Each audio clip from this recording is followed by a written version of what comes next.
शहीद लक्ष्मण नायक college medical रे 5 जन व्यक्ति मरी जाइछंती। आज विजु जनता दल तरफ आम बहुत दुखित जे मो पूर्व वक्ता माने कही गले जे कौन पाए मले केमती मले। आपण मान जानिथिबे पांच व्यक्ति को गुटे इंजेक्शन दिया गुटे प्रकार इंजेक्शन दिया जाइछि। कार निर्देश रे पांच जन को गुटे प्रकार इंजेक्शन दिया गला। को डॉक्टर सार कहिथिले से गुटे प्रकार इंजेक्शन दिया जाऊ। से जने मैडम को परिस्थिति रे गुटे लेवल रो इंजेक्शन 5 जन को से फोड़िछि।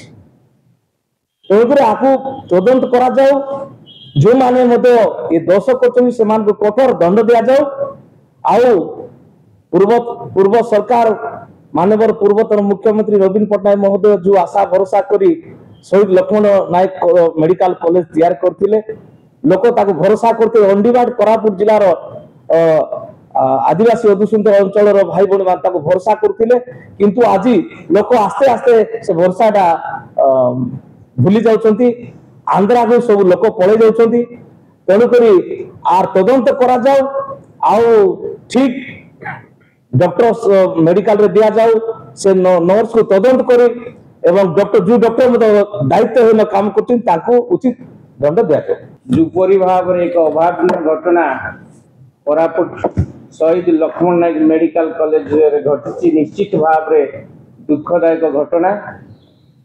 विशेष करी जानिबा दरकार जेतेबेले मेडिकल कॉलेज आरंभ हला पूर्वतन मुख्यमंत्री नवीन पटनायक नेतृत्व रे आमे संस्कृति जेपरि थिला जे वर्षक भितरे सेतेबेले कोरापुट मेडिकल कॉलेज जातीय स्तर रे क्लीननेस एवं स्वास्थ्य सेवा पाए पुरस्कृत होइतिला।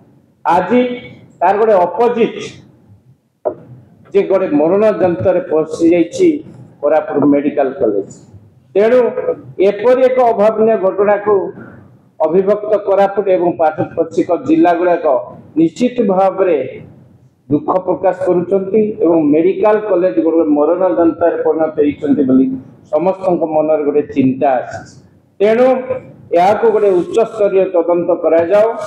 आमे भी विभिन्न समय जेतेबेले परिदर्शन रे जाओ विभिन्न पेशेंट मान को धरी जाय आमे देखुछु जो परि भाव रे सेति क्लीननेस रो अवस्था डॉक्टर मानकर अभाव विभिन्न चिकित्सार अभाव निश्चित भाव में अंचलवासी को क्षुब्ध कर आमे जो आशा नहीं मेडिकल कॉलेज प्रतिष्ठा करथिले पूर्वतन मुख्यमंत्री नवीन पटनायक कोरापुट अभिभक्त कोरापुट रोगी माने पड़ोसी आंध्र प्रदेश ऊपर निर्भर करथिले ता केमती बंद हेबो निज जिल्ला रे निज मेडिकल कॉलेज रे केमती भलो स्वास्थ्य सेवा पाइबे से आशा नहीं कराइला।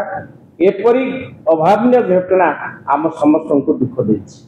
तेणु आशा करुछि आज जो परि भाव रे ये सरकार तांकर वर्ष अपूरणी पूर्ति पाए प्रिपरेशन करुछंती विभिन्न प्रकार प्रिपरेशन उत्साह मनउछंती ताकू जदि लोक सेवा उद्देश्य रे करिवे साधारण लोकंकर हित पाई काम करिवे ताहाले ओडिसा वासी खुशी है।